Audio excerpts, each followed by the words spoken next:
recording. And we are live. All right. Hey, welcome to the stream. Hi again. Lincoln's back. We are going to do day 12 of Advent of Code. Just for fun, I'm going to share my browser. Just to remind everybody, my name's Ken Quirk. I am a programmer. Lincoln here is my son. I'm paging through Advent of Code trying to find the honeycomb ad because I work for Honeycomb. There it is. Honeycomb is sponsoring Advent of Code and sponsoring me, which just means that they let me put a sponsor tag on my name. It doesn't mean anything else. I didn't get paid for it. With me today is Lincoln, my son. Tell him who you are. Hi. I am also a programmer and entrepreneur. I founded a company called Wave, which I will happily plug. Wave.com. We have jobs. There you go. You have jobs. Good. Yes. Awesome. So let's get into it. Let's find out what we're going to do today. I've heard it's interesting, but I haven't heard more than that. Okay. I have peaked, I admit. But did you? Okay. So you'll be ahead of me. We have to find a path. We have to find all paths, and then we have to find the best path. Okay. So we build a rough map. The start to A, start to B. So this is a directed graph. Just a undirected. Right? Undirected graph. Yeah, undirected graph. So we have to navigate, find the number of distinct paths that start at start and end at end, and don't visit small caves more than once. There are big caves and small caves. Don't visit any small cave more than once, but big caves large enough that it might be worth visiting them multiple times. So all paths you find should visit small caves at most once, and can visit big caves any number of times. Ooh. All right. Okay. Fun. Hopefully the start and end are always small. I guess it doesn't really matter, but we'll find out real quick. Looks like my sample input has them being small. They're small here too. Great. And then if there were two big caves next to each other, then you could always go between them any number of times. So hopefully that also never happens. Good point.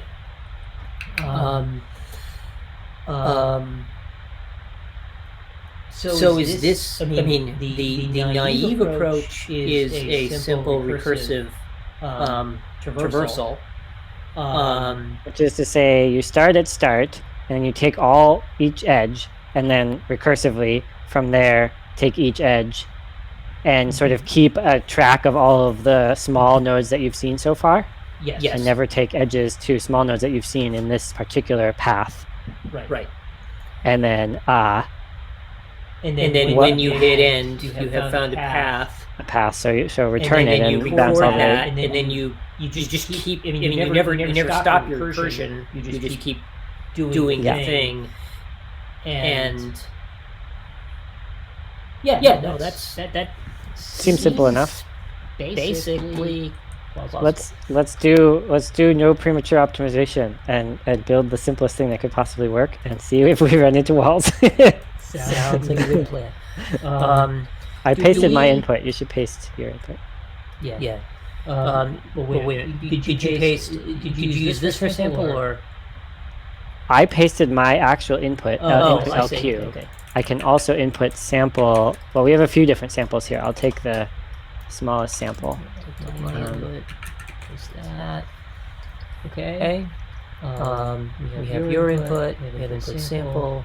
Okay, that's the small sample. Let's work on the small sample first, because that'll get us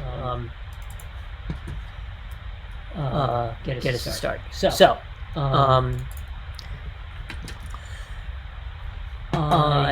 first we gotta parse it. And the parser. So we just need to split on the hyphen. each line, split on the hyphen, and then figure out. Our input is hyphens, not commas. Yeah. I keep looking at this list of outputs and forgot that. Yeah. Okay. What's our how many paths? Okay. So we just gotta find the right How number many of- paths? Great. Okay. Yep. So And your Twitch is not set to show your code window. Right? Oh, thank you so much. I do that too often. Well, it was good the last couple of days. Yeah, I didn't. I watched yesterday's and didn't see any issues. So. Great. So let's do 12A takes a slice of string called lines and and returns an int. And Do we need a data structure? so I guess. So yeah, what do we want to do for data structure here? A graph. I mean, we could just do a map of start and end. You know what I mean? Of Node. actually just a map of no name to endpoint. So we're to the list of other node names that are connected to that one. So adjacency list. Oh yes, that's right. There's going to be more than one of those. Right. Adjacency list. So does that make sense? So a map of here's where I am, and then I can get the list of every place I could be, and that tells me what I have to recurse over. It seems like that might be enough. Do we need more than that? Sorry, quick pause. Someone on the stream said that there's an echo problem for your audio only, which maybe means that you're double inputting both from Video Ninja and your microphone or something. Okay, how's this now? Is that better? Sorry, I'm gonna just. We'll see. Hopefully. Okay, they said yes. Okay. Great. Okay, sorry about that. And thank you for catching that, because I can't hear it at all. Yes, thank you. So, right. So we're talking about the data structure. So a map of source node, so this is a problem because it's bidirectional. So we just insert into the map twice, once for each direction.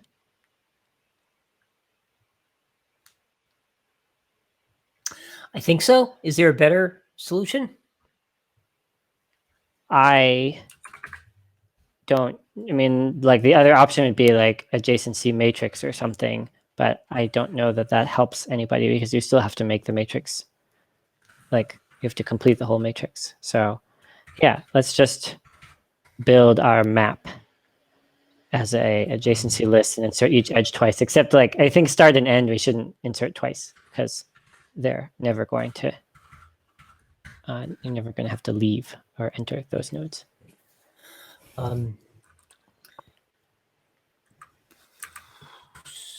Sorry. We're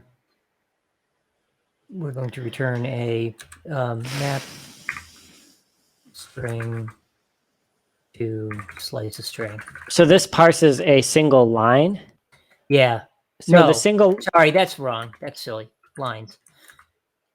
Okay, great. Because and then it's going to reach. So cave map bar cave map. No, actually, we're gonna make it initialize it.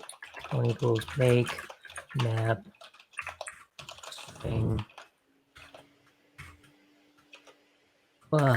Man, I'm having a little trouble with my fingers today.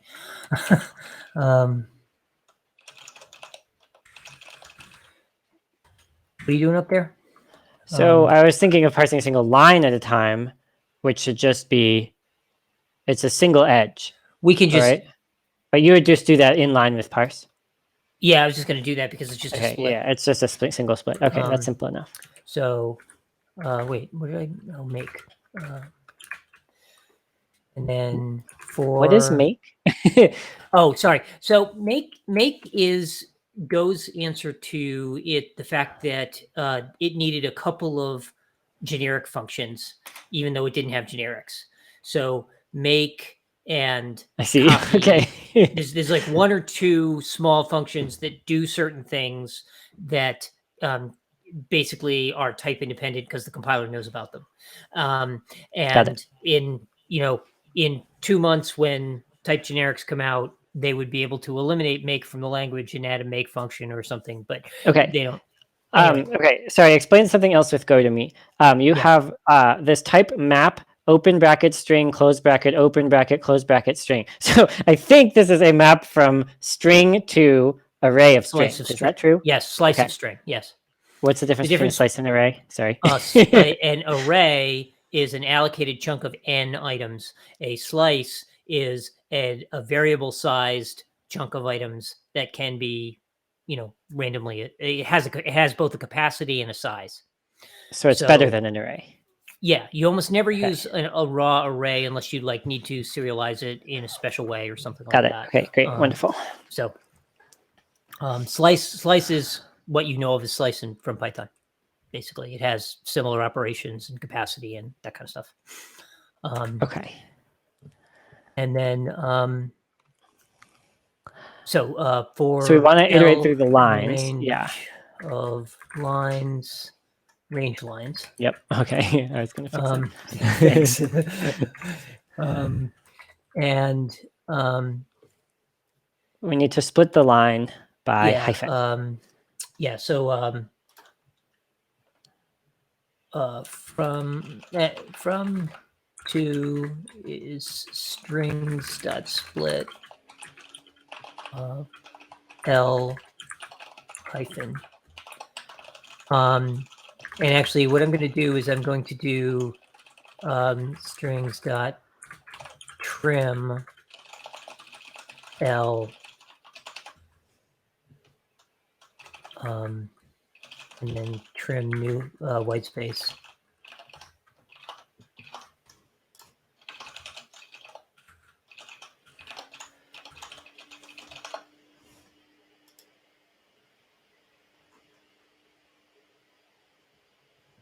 Wait, string set split. Oh. I can't deconstruct in the way I was thinking I could. It's not a... Split returns an array, not a tuple? Yeah. And you can't just put a little star next to it or something? You can't.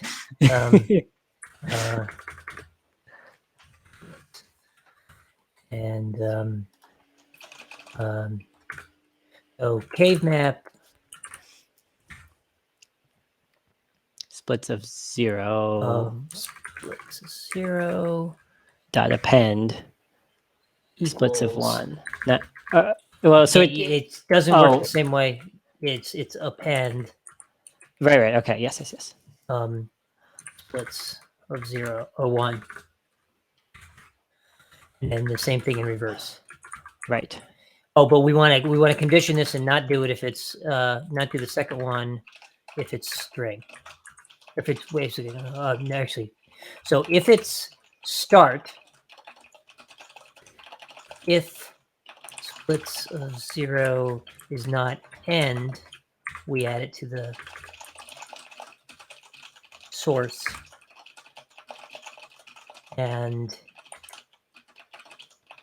if splits of 0 is not start, oops, quotes.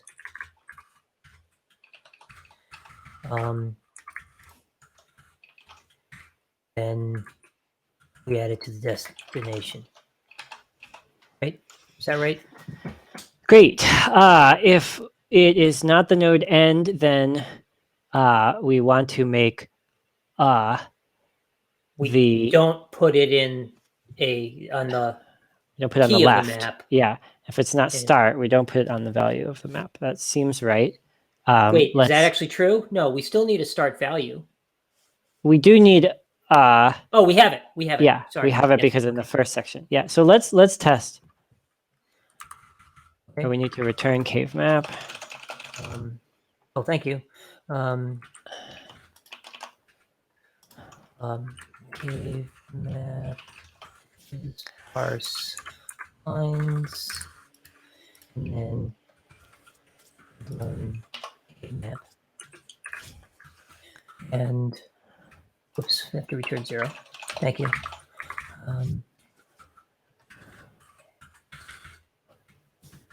Right, now we can run this.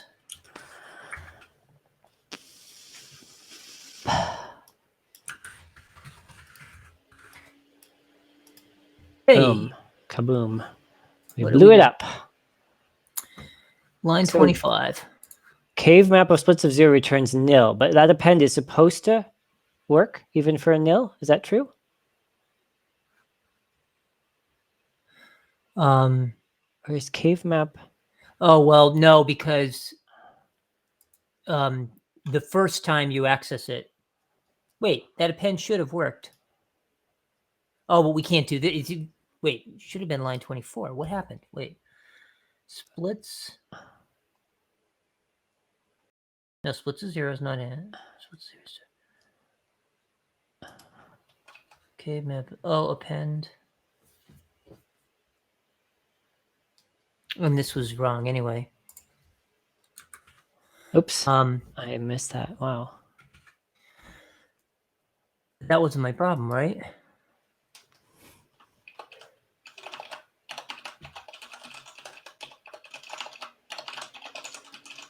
I'm just gonna like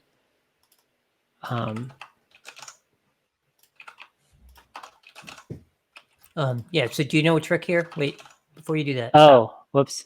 Sorry. Well, this. Oop, I messed up. there weren't as many as I thought. And then you can just do LHS. Just do them all at once. Splits of 1 we can do all at once as well. There should be 3 in. Okay, great. Lovely. So that's Command D, by the way. Okay. To make extra copies of your cursor and do that over again. Anyway. Okay, so can you run it again just to see? Sure. I think we probably will hit the same problem because we didn't change anything. Line 25. Index of range 1 with length 1. So I bet this strings.split is definitely returning. There's something like there's a bad input line that Oh yeah, probably doesn't have 2 things, Oh, or so maybe we didn't split it correctly.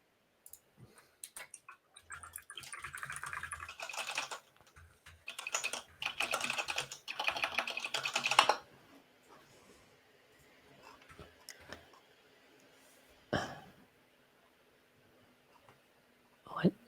Oh, right, because yeah, we didn't succeed in getting 2 things out of the split here.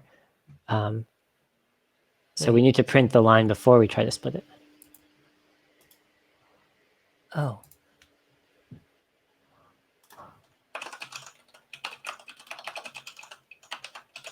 Or print splits. Let's run that. Does that work? Yeah. Yeah, sure. Let me just say that. It's a bad input line. 1721. We are using the wrong input file. Why? Oh. Did I not press save? I did not press save. Sorry about that. Oh. All right, now we run it. Okay. Oh boy. Okay. Okay. Now I just want to look at this for a second. So we have now a map of A to CB and end. B goes to AD and end. C goes to A. D goes to B. End goes. Wait. B goes to A, D, and end. How can end go to A and B? What? C goes to A only. D goes to B only. We swap the end and the start. Oh. We always add end and start. If anybody else goes to end and start, we. Wait, no, that's not. No, we just made an error in the end logic here. End should not be connected. if RHS, no. Yes, if RHS equals start, no, yes, if RHS equals start, we don't want to add it. This is the thing, right? Maybe Oh, instead of wait, not hang on. equals. No. This is wrong. We're doing it wrong. So, end and start are not guaranteed to appear on the left or right hand side of each thing. Yeah, So exactly. we can't just compare LHS and RHS. We have to, well, if we want to do this, which maybe we should just, we should have a helper. yeah, we should just add. No. Okay, maybe. Here's my proposal. We just add everything and then delete cave map of end. Oh, sure. And then delete start from all of the right hand sides in the map afterwards. It's a bit awkward. It'd be better I think I would say if right hand side is start, or not, if right hand side is not equal to start, we can add to the right hand side. Oh, right. Oh, right. Okay. Okay. Try And- that. That's probably the correct answer. Yes. Okay. I like that better. Try it. So that's much that better. part. Okay. Great. Nope. So, oops. That did not work at all. It didn't change anything. No, I mean, I was going to do half of your thing. I mean, we can definitely do delete start if it's the left hand side. But now, if the right hand, oh, it's not their left hand side or right hand side though.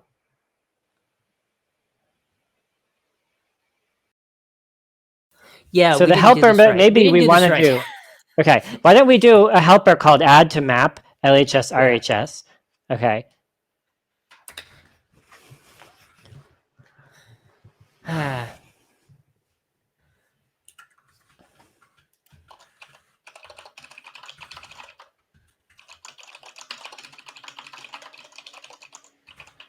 And then we move this logic into here somehow, right?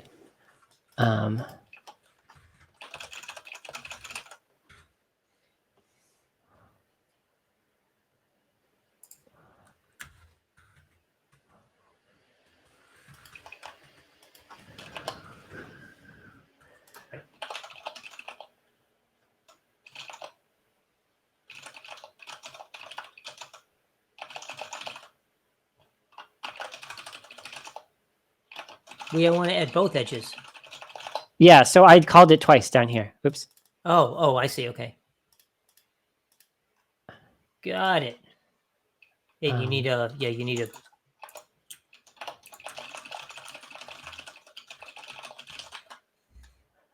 Okay, great. I think this is the correct. I'll save this. And then. Oops. Add to map doesn't need to return a map. It can modify the map. Here's map as a reference. Sorry. Type, okay. So. I didn't realize that. Beautiful. Great. All right. Okay. That's definitely now, wrong because start links wrong. In fact, it is a complete disaster. What are we doing? All right. Because we call append twice within. Oh. Yeah. We call append twice. We should only call it once within add to map. We just have to call it correctly. We have to put both conditions in. Yeah, and yep.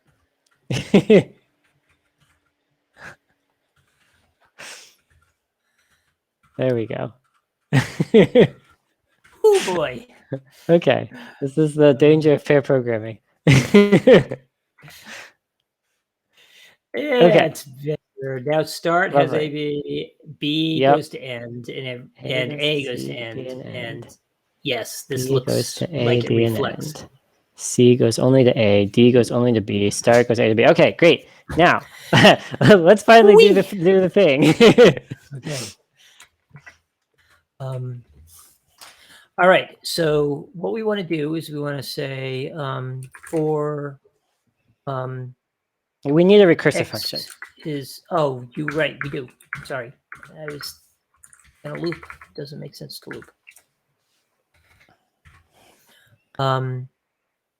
So, okay, let's just sketch the algorithm before we start writing the code. Yeah, okay, great. Explore from node n. I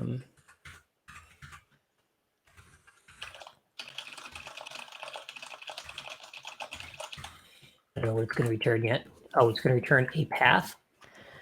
Yeah, so we need to track a path, or we need to track C nodes, one or the other.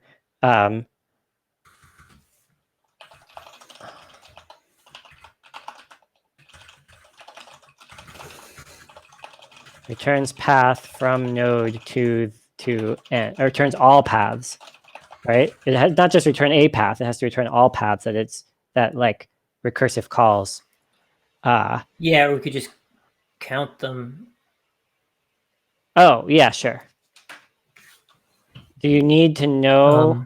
No, you don't need to know the path once you return. So we can return number of found paths from node to end.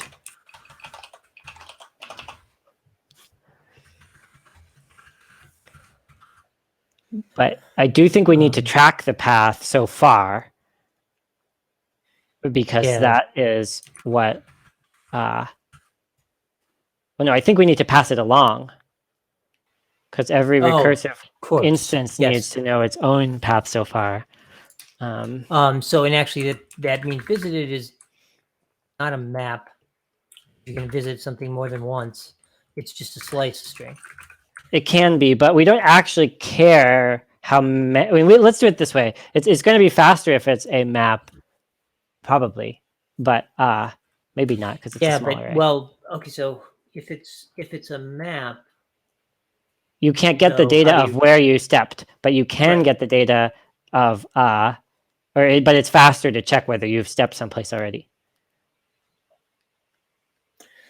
Yeah, so we could keep a more sophisticated data structure of both, but that might be premature optimization.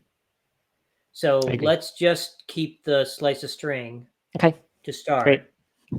And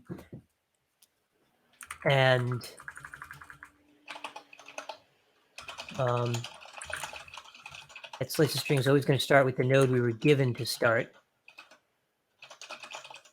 Oh no, that's not, no, that's not right. We actually visited is a parameter.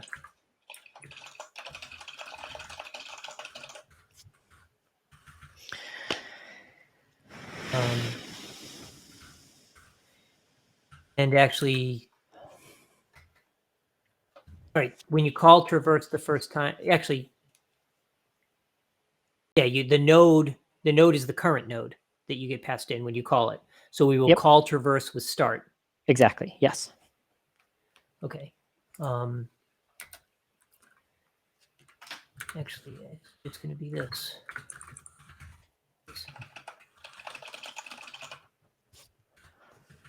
Page map. These. Slice and start.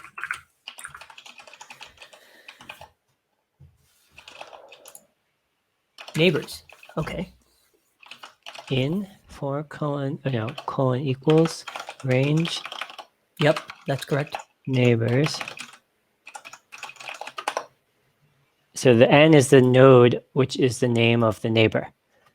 Yes. So if it is end, we have found a path. Correct.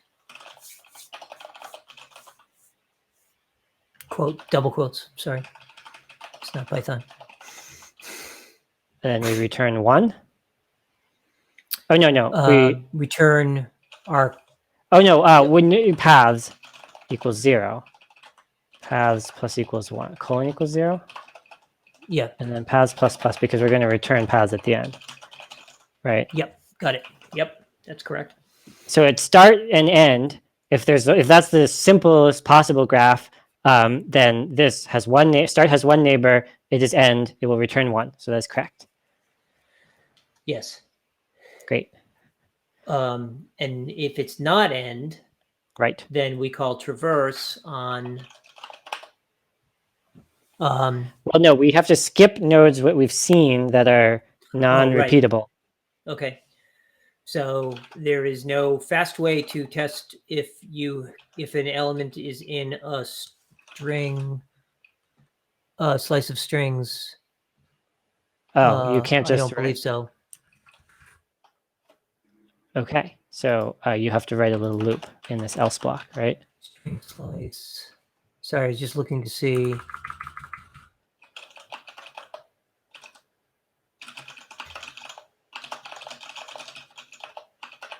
Oh, no, there is a.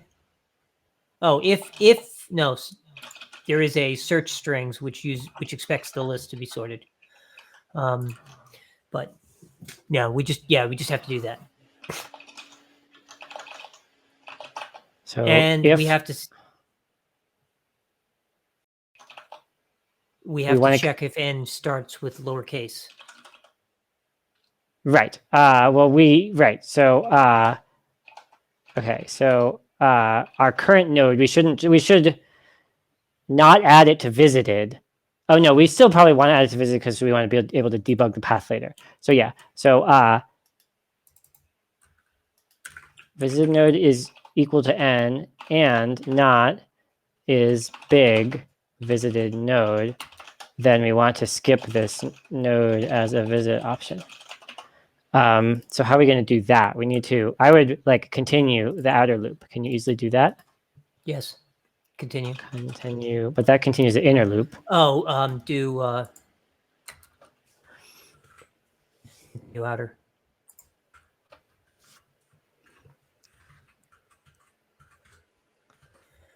Cool. So if we get here, then we have not found a visited node that incurs a skip. So then we add it to visited. Sorry, I was just looking at is big. We have we could use there's something called is upper that lives in the Unicode. Okay, great. So, yeah, we should fix that. Okay. Do you want to change is big or do you want to just test it here? Oh, I guess is big. I kind of like it just because it's a nice abstraction that makes it clear what's going on. Okay. So let's fix it in is big. Do you need a new all import? it's going to look actually is big. It'll do it itself automatically when I save. Oh, right. Okay. But Unicode dot is upper, and actually the only thing that matters is the first letter, right? Oh, did that what they said? Let's see. Big caves are written in uppercase, so I guess it doesn't matter as long as my input has them in full uppercase, but it's going to be faster if it's just we check the first letter. Both seem valid to me. Yeah, that's in this case it's fine. Unicode is upper node 0.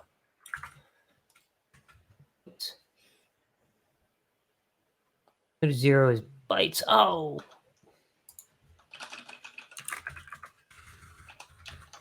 I'm being sloppy here. The right way to do it actually.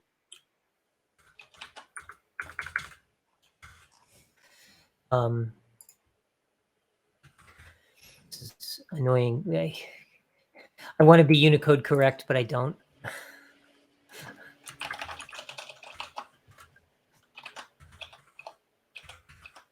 Unicode correct has Unicode. There are Unicode functions to step through the list of Unicode runes because Go is natively UTF-8, and so the right way to do this is to call a get next rune, or I forget what it's called. But there's something that does that. But it's easier I to don't just feel chop like the first figuring it out. character because it's ASCII. Okay, got it. I know. Yeah. Or chop the first byte. Okay, Yeah. great. So that's fine. Oh, and I can get rid of this. Yeah. All right. So where are you down here? Let's Okay. see. Well, I didn't get very far, but I did start typing traverse, and then we want All right. to add n to visited, I think. So I added this append. Let me just check something on line 58. Okay, so we test.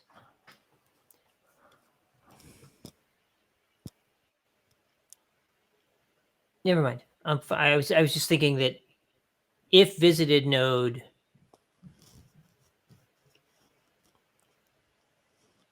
I mean, I guess the question is, do we need to test?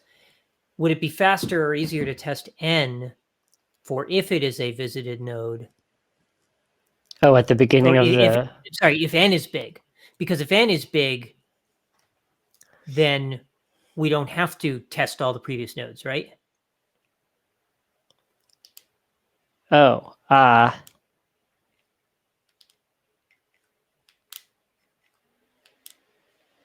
yes. If n is big, we don't need to, if which is a neighbor n, if neighbor n is big, we don't need to test if it's already visited because we should just visit Because we're it. allowed to visit it. Oh, though actually, the thing we need to be careful of is, well, maybe we need to be careful of going back and forth between A and B, but it doesn't look like we do have to worry about that because we never see a big pointing to a big. Yeah. Okay. So we don't have to check for that case. If we only, I'm going to only do this block if not as big of n. Right. Yep. Oops. Okay, there we go. Just hit save and it'll reformat. Amazing. Okay.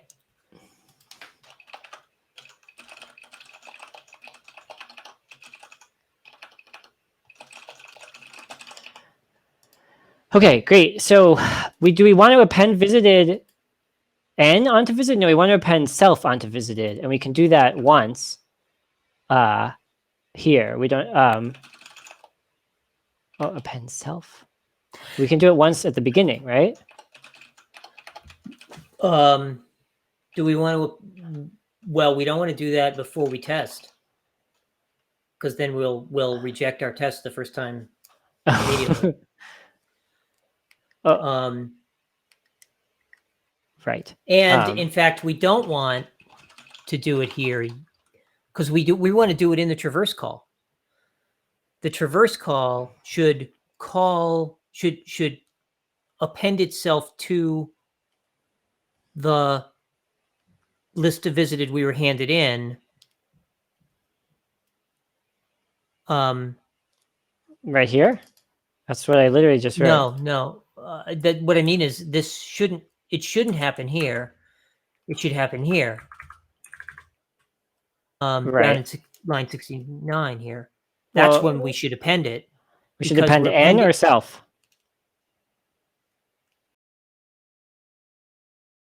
Self is already in the node, in the list. No, it isn't. Well, I mean, we're defining this right now. I'm saying we can do it either way, I think. I mean, it doesn't really matter which way we do it. Like, so if you... Yeah, you're right. We should do it immediately, right at the very beginning. Great. Okay, I'm on board with this. So, okay, this is good. And then, so we append self as soon as we enter, and then we check to see whether the n is in, and then we append it in the traverse call. So this still gets cave map. That doesn't change. Yep, cave map doesn't change. We use new visited for the second argument. Oh, sorry. Thank you. You're right. We don't need to append again because it will append when it... Oh, right. You're correct. Okay. Third argument I'm is confusing n. myself. Yes. Okay. And then we need to add paths, add this result to paths. Oh, yep. Oh, and then the outer is now confused. Great. All right. If you don't mind, just because. Damn it. Spelled it. And we called this node self, so I want to rename it to self because it's clearer between that and n what the hell is going on. Okay, so right click, rename symbol, self. Okay. Yeah, that only touched the the preamble in the function anyway, because we already accessed the neighbors and created new visit. Okay, this looks good. Try it. Yeah. Try it. Try it. And if I feel like we should probably like print the outputs, but it did get the right answer. So maybe all right, so we let's can try just it on the sample data. sample. Did you just change that?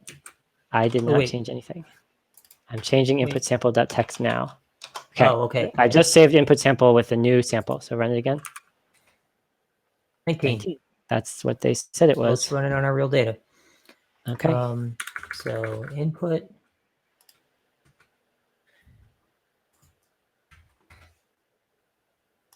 $32.30. Okay.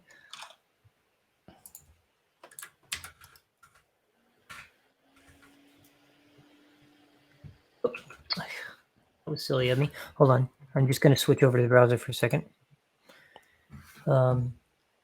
Submit. Right answer. Okay. Yay. Can you run it one more time for my input? Yep. 46.59. That's the right answer. Yay. All right. Part 2. Okay. Whoops. Oh, they gave us. Oh, no. You might have time to visit a single small cave twice. A single small cave twice. Oh, gosh. Okay. Oh, wait. One. Okay, so we can't return to start and end, which is fine.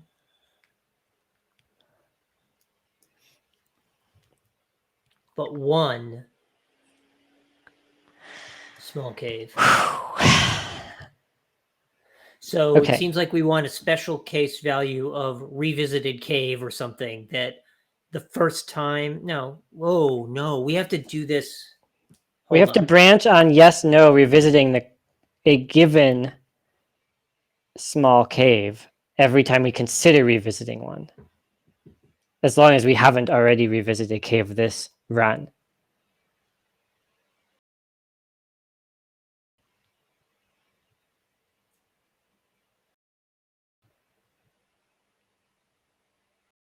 Yeah, so we have to. So, yeah, we add an extra case. So when you visit a small cave, if you have visited that small cave before, we need to recurse twice, once with and once without. No, sorry. Not that small cave. If you've never visited a small cave twice yet, then you recurse once each with, yes, we visited a small cave before and it's this one. Right. Or we haven't visited a small cave before. And great. Okay, so I suggest that we add another parameter called can visit another small cave or something. And that's a Boolean, and it starts off false. And we flip it to true when once we've used the revisit option. Well, actually, do we want it to be Boolean or do we want it to be the name of the cave that we have visited before?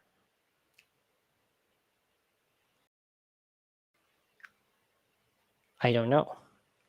I don't think we need the value of it. Wait.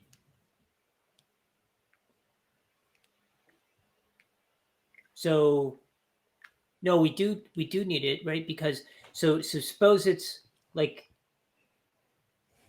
you can visit B. Where are we here? You can visit A. So you can go start A, B, D, B, and is a valid traversal in the smallest map. in the smallest map on my A, screen. If you B, see it C, on my D, and yes. So we need to, so we go start, we're fine, A, we're fine. Now we go to B, and then we say, all right, we need to do this once with B as eligible for revisiting, and once with B not eligible for revisiting.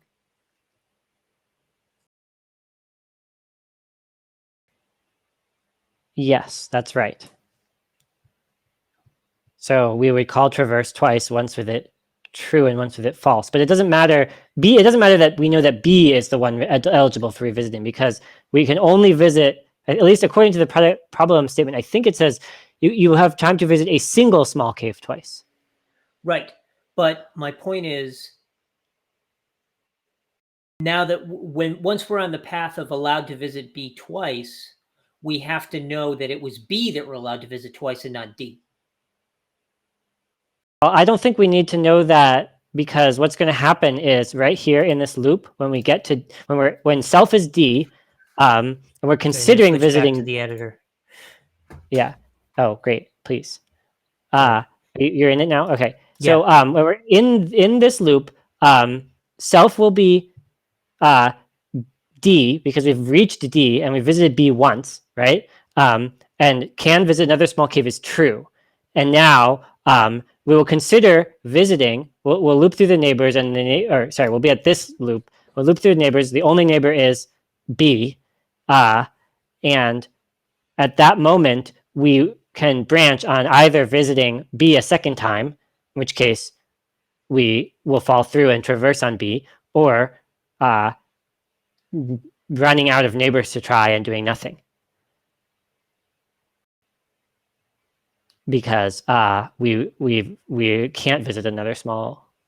I guess what I'm concerned is if you have a situation where on the path where you can visit another small cave twice, so now you hit B and you say, I am going to visit B twice. That's one branch. You're not going to visit B twice. So now I get to C, and I want to visit C twice.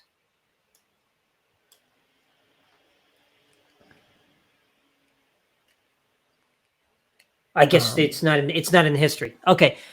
All right. I think I'll believe you for now. Okay. I feel pretty good about this. I'm not 100% on it, but I think it's right. Okay. So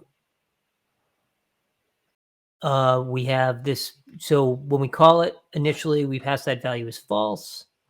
Oh, I said can visit. Well, you have a better name for this, so it's not confusing, because it should be true. Because you said it should. You had said something like it will initialize to false. Yeah. Oh, sorry. Has visited. I don't care. Revisited small caves. Just do it true. Let's. Okay, great. I'm going to call it can revisit a small cave. Okay, so it starts off as true, and then we pass it along normally, right? Without doing anything, except that sometimes when we realize we might want to try revisiting a small cave, we will choose to do so and set it to false. That's how I propose implementing this. Sounds good. Great. But wait, so we have this test event is already invisited.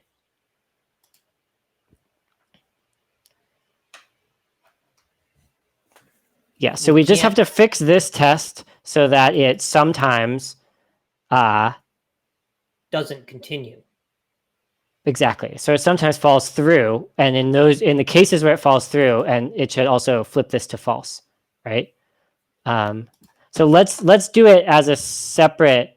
I think we should factor this out into a separate function, because that part isn't going to change. Sure. It's just like it does. It's an occurs check.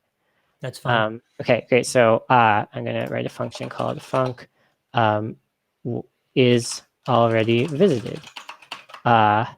And it accepts a node, which is a string, and a visited, which is an array of string. And I will And swap the cave order. map. Oops. Oh, no, we don't need the cave map for is already visited. Oh, you're right. I'm sorry. But I'm now thinking that since node is after... Yeah, I put the node last. Yeah, okay, node should go last. Node string. And then I'm just going to, whoops, cut and paste. And n is node. And then return true. Oh, and then we have to do whatever thing continue.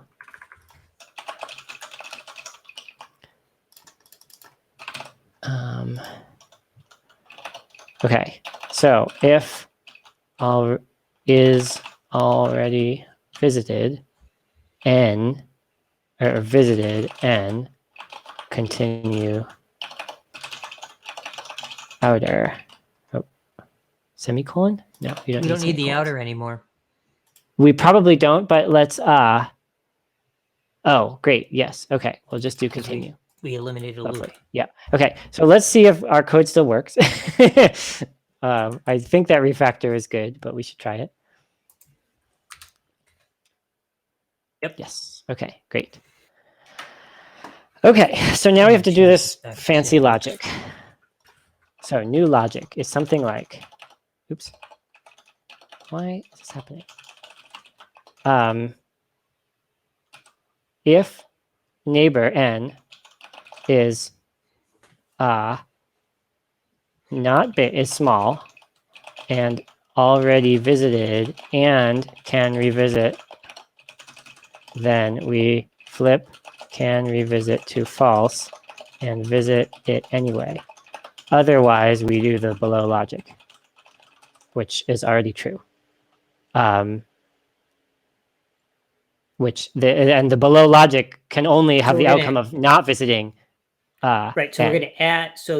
We're going to add another call to traverse here. No, we don't need to. Because the purpose of this whole block is just to call continue, which causes traverse not to be called, and we want to skip the option to call continue, which means we want to add an option that happens before we check if n is already visited. Okay. Or no, we don't even need to do that because we actually care about it's already visited. So now here is where we want to insert the logic I just described, right? If can revisit small cave, then let's revisit it. I can just set it to false here, and then it will be used here, right? Yep. Oh, but then it will be reused in the loop for the next iteration of the n. So we'll call it new can revisit small cave and initialize colon equals can, because we need a separate copy of this per loop iteration. Is this? Okay, great. And then we'll just use new can revisit small cave. And then this isn't a colon equals, it's just an equals. Right.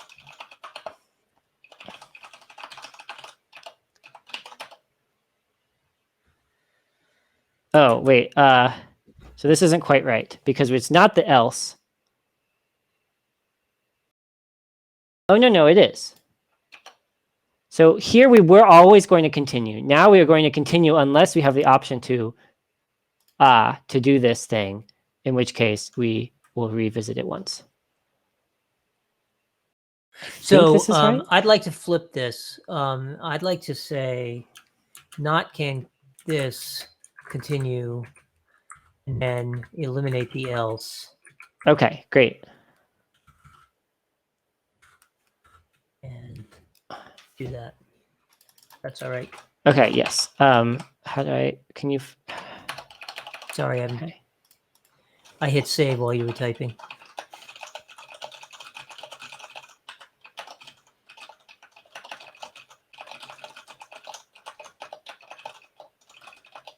Use it up. I don't know. This is very confusing, but hopefully it works. Shall we try it on the sample? Yeah, I set it to sample. 103. Is that right? That doesn't sound right. sound Oh, right. yes, the slightly larger example above. Which sample exactly did you use? Yeah, it does say that that's correct. Oh, But we could use the very smallest sample, the one that starts with start A. oh, we have to go back to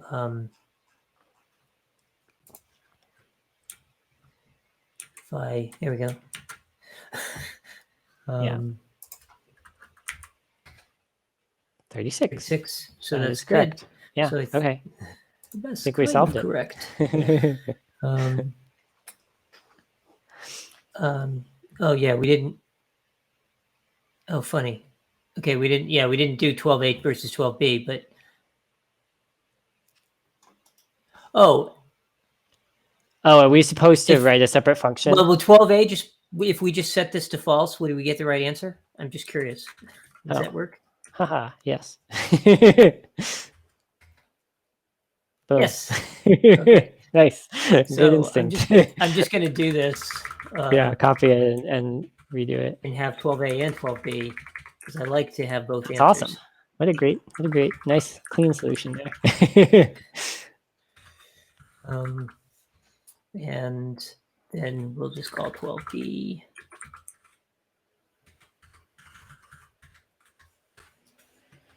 So, whoops. First time, and 6. And then for input, I'm not even going to bother with the more advanced sample since we've already run it. Might be a lot. 83,475, right. But it was so fast that it doesn't really matter. All right, that was correct. Run mine. And you. Ooh, here's even more. That's the right answer. Yes. You got the hard version. Sweet, we did it. We did it. That's awesome. I'm still trying to figure out what we're looking at here. This hasn't resolved into a Santa sleigh or anything yet. It seems to be underwater, but yeah. Well, we know based on the plot that we're underwater, but yeah, I can't tell what this is a picture of. Although the stream people can't see what we're talking about. Oh, right, because I didn't go back to the browser. This page here, but we're good. So we've solved it. That was fun. Yes, great, good work. Thanks. I felt like it went well. I think like we didn't make very many mistakes, which is good. Yeah. It wasn't last night, but the night before last, I actually, both of my halves of the solution ran correctly the first time I ran them, which I felt like amazing about. Like That's I didn't awesome. even need a compiler as well. I mean, because the editor's smart enough to tell me when I'm about to get one, but yeah. Yeah, it was great to just hit run and have the right answer pop up and go like, okay, I'm done. Guess we did it. Okay, and that was efficient. That was quick too. I mean, I guess maybe there are ways of doing this that would be costlier, but just the naive solution definitely was good enough for what we needed. So yeah. Do you know if there's a like languages help? Is there a better algorithmic solution than the one we did? I mean, I never studied very many graph algorithms. I mean, there are plenty of graph algorithms, but I don't recall ever hearing iterate all possible paths, but I'm sure it must exist. It's the traveling salesman problem, right? No, it's not. It's simpler than that because it's not an optimization problem like traveling salesman. It's not an optimization problem. Yeah. I was assuming that iterate all paths was a step along the way to the traveling salesman problem. It doesn't have to be. So I think that a quadratic time solution is probably possible using dynamic programming, which is to say, instead of having to get to a node and then like you solve the same problem of like how many paths are there from this node to the end many times. And right. So if you cache that, basically, if you memorize that somehow smartly, but the problem is that like you have to sort of memorize it with the idea of like how you got there, because like part of the going from that node to the end is not looping back into where you went. The visited list. Yeah. But it's okay. Yeah. Would that work? I mean, I don't want to do it now. I don't think I'm Yeah. tired, No, but that's fine. I'm not 100% sure if it would work because I can't quite know. It's not quite obvious to me what the thing you're trying to memorize is, or Yeah. um, I'd have to think that through. It's a quick story back in 2000 or so. Nat and I worked together to solve a puzzle, which is the jumping over pegs in a triangle, 5x5 triangle, mhm. and Computation, like on computer. Yeah. yeah, and try to leave one peg left. And so we wrote a solver for that. And the thing that was fascinating was, for the first time, we had enough memory. We realized while we were solving it, because we were trying to solve the thing and basically optimize and write things to disk or whatever, like write solutions to disk on the way out. And we realized that we actually had enough memory to solve it in memory, because it turned out to be a 26 megabyte problem if we stored everything as bits. And, and so we were able to take the initial naive solution, which took like hours to run, and optimize it to take a second or so, because we could store everything in memory and memorize it. It was just like it was sort of world changing. But what I don't think people necessarily appreciate, and then we can end this stream, is that at the same time as we've had, the Moore's law increase in computing power, there have also been equivalent algorithmic increases in things like linear programming, that have meant that, like, when you were in school, the bus route problem was extremely expensive to solve, and towns did it badly because you couldn't buy a solution. You just had to try and figure out what the best bus route was. Yeah, And somebody now, who's done this for 10 years is like looking at all the places they need to send buses and being like, I yeah, think this exactly. one, right? And now you just throw it at something for $1.95, and the solution comes out. It's amazing. Anyway. All right. Awesome. Thanks. Great Nice to working see you. together. See you next time. Bye bye.